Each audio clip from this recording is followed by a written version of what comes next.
मैं doctor Rakhi Singh, I am from Noida and मैं फॉक्सी को रिप्रेजेंट करती हूँ as a chairperson of endocrine committee of FOGSI and FOGSI जो है federation of obs gynae society of India की है ऑर्गेनाइजेशन जो कि 40,000 गायनेकोलॉजिस्ट हैं। The problem of save the uterus जो जिसके लिए हम आज सारे लोग इकट्ठा हुए हैं, that is a huge big problem which is there.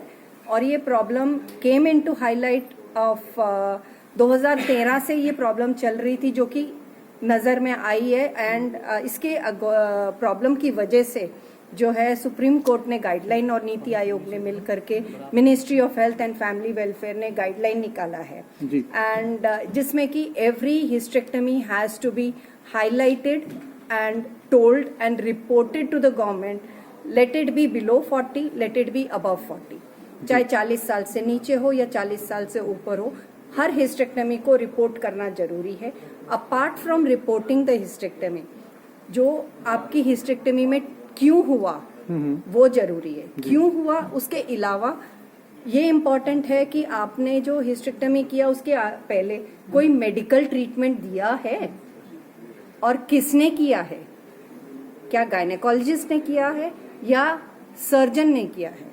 Interiors में, रूरल में गायनेकोलॉजिस्ट हिस्टेक्टमीज कम करती हैं and it is been done by the surgeons, general surgeons ज़्यादा करते हैं और उसकी वजह से भी उनको पता नहीं होता लाइन डिमार्केशन कहाँ तक करनी है और कहाँ तक नहीं करनी, और वो बच्चेदानी को निकालने के साथ में जो अंडे वाली थैली है उसको भी निकाल देते हैं और वो अंडे वाली थैली को निकालने की वजह से हार्मोनल इम्बैलेंसेस होते हैं और ये hormonal imbalances are very important to the body. अगर वो हार्मोन्स बॉडी को नहीं मिलते, वो फीमेल को नहीं मिलते तो बहुत सारी प्रॉब्लम्स आने लगती है जो कि ओल्ड एज प्रॉब्लम्स होने लगती हैं।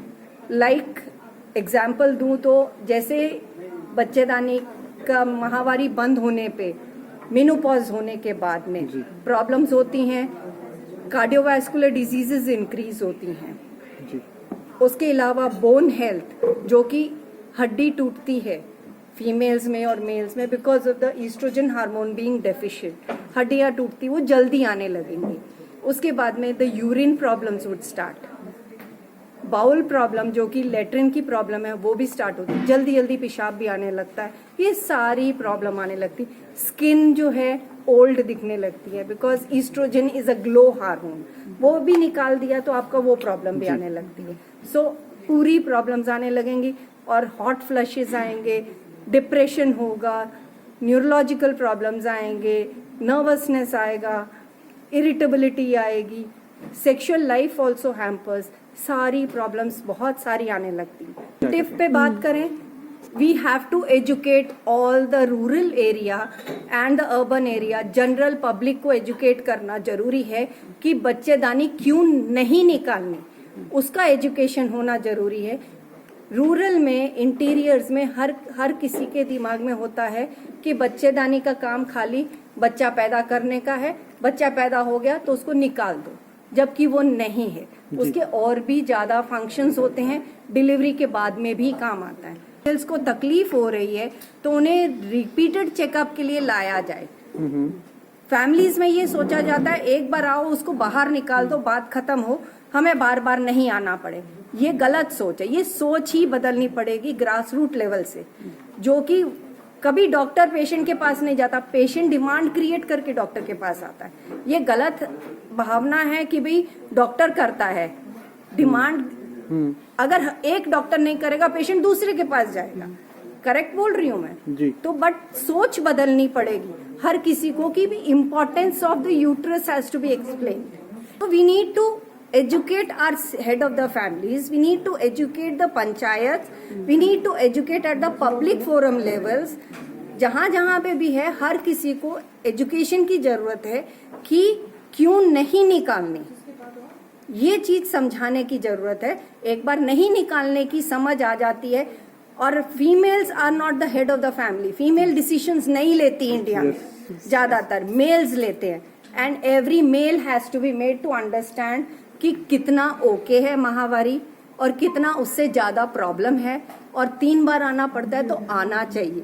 बिकॉज आपके फैमिली में जो फीमेल है उसका अपना एक मेजर काम है, ठीक। उसके बिना पूरा घर हिल जाता है।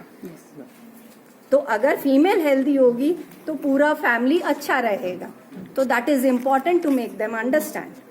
अगर घर पे आप वैसे तो देवी देवी बोलते हैं, देवी आपके घर की ठीक है, लक्ष्मी ठीक है, तो सब कुछ ठीक है ना। आप काम पे जाते हैं, पीछे का काम कौन देखता है? फीमेल देखती हैं। वो जरूरी है फॉर एवरीबडी टू अंडरस्टैंड। एक हाथ से काम नहीं होता, ताली दोनों हाथ से बजती है। So everybody has to be health checkups are important, जो कि रूरल में समझाने की जरूरत है कि health checkups are very important. Ma'am diet में क्या होना चाहिए? Healthy diet is important, but diet खाना जरूरी है। रूरल में खाना ही नहीं खाया जाता बराबर से। एटलीस्ट 2 टाइम जो आप खाते हो, दाल सब्जी, आप नॉर्मल इंडियन फूड खाओगे तो वो भी काफी है।